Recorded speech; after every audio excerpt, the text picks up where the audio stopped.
It's not so much about what we do as it is about who we are, and even more importantly, who we're becoming, who we choose to let ourselves become. When we shift the way we see ourselves, when we change the story in our mind about who we think we are, everything else starts to fall into place naturally. Our actions, our habits, our decisions begin to align with the story that we believe about ourselves. Because identity isn't something imposed on us from the outside. It's something that we've helped to create, and that means that we can recreate it too. So ask yourself for a second, what story are you telling yourself about who you are right now? Because that story is silently directing your choices, your confidence, your energy, and even the way you feel about your future.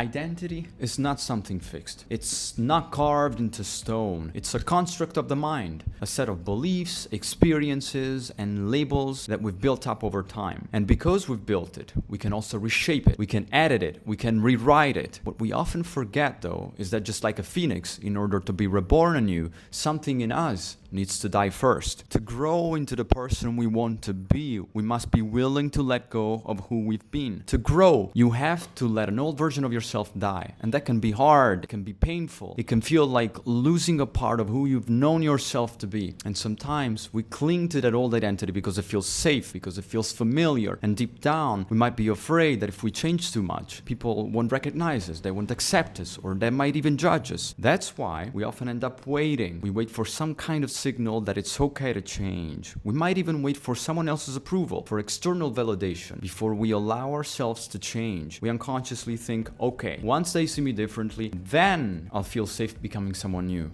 But that's not how real transformation works. If your identity depends on everyone else agreeing with it first, it will never truly belong to you. Real transformation doesn't start when other people say yes to who you are. It starts the moment you say yes to who you're becoming. Real transformation doesn't wait for permission. It begins with courage, with the quiet decision, whatever anyone thinks, I am choosing to become whom I have decided I am and want to be. But before we go any further, let's just acknowledge something. You've come a long way to get to this point. Now take a moment to honor who you've been. Thank that past version of yourself. That version of you was doing its best to protect you from pain, from disappointment, from feeling like a failure. That version of you was working with the tools, fears, and hopes that it had at the time. That version of you was trying to protect you from rejection, from failure, from being seen as not enough. And that protection served a purpose. It kept you safe when you needed it. But protection can also become a cage, because the same walls that keep out danger can also keep out growth, opportunity, new experiences, and the version of you that you're trying to become. When you keep doing the same things out of fear, when you keep shrinking into the same role just to feel safe, the very thing that kept you alive before can now be holding you back. So now it's time to release it, to thank that past version for what it did, and gently let it go. This isn't about rejecting who you were. It's about making space for who you're becoming. But that transformation can be very painful. When you reinvent yourself, you're not only changing your habits and behaviors, you're rewriting the expectations that others have of you. You're shifting away from the environment and the social group that supported the old you, and that's why it can feel lonely, even painful, because on some deep, primal level, your brain is whispering, if I change too much, my tribe might reject me.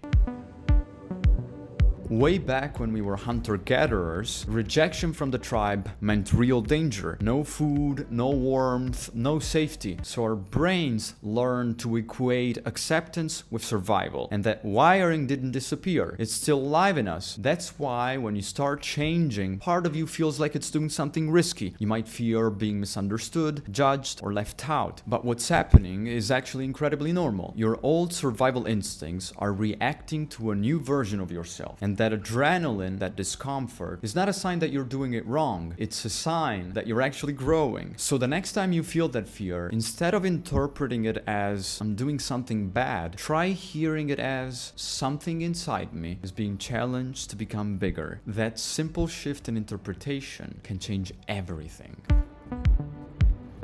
And today, anyway, the world is bigger than that. Your tribe is not limited to the 30 people around you. You now have the entire world, a digital village at a click's distance where you can find people who align with who you're becoming. You're no longer bound by the small circles that once defined you. You can step into the bigger world, find your community, and create a life that feels truly aligned with your authentic self.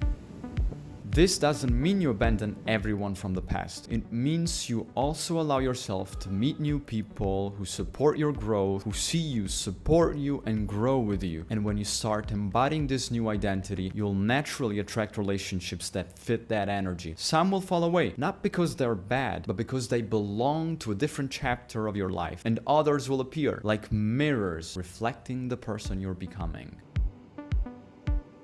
So now it's time to embody this new energy, this new identity, not just in your private thoughts, but in the way you speak, walk, and make decisions. And it's not just a matter of fake it till you make it, you have to feel it. Bring your head, your heart, and your gut into alignment. Because it's not so much about what we do as it is about who we are, and even more importantly, who we're becoming, who we choose to let ourselves become. And when you affirm who you're becoming, do it with energy, do it with belief and with integrity. That's when real transformation occurs. It's not about pretending, it's about becoming. It's about choosing an identity that feels true to you and then acting as if it's already real until it becomes real. Each time you speak from that new identity, you train your subconscious to believe it more. And the more you believe it, the more your actions will follow. So reinvent yourself, not from the surface, but from the deepest level, from your identity. Because the truth is, there's no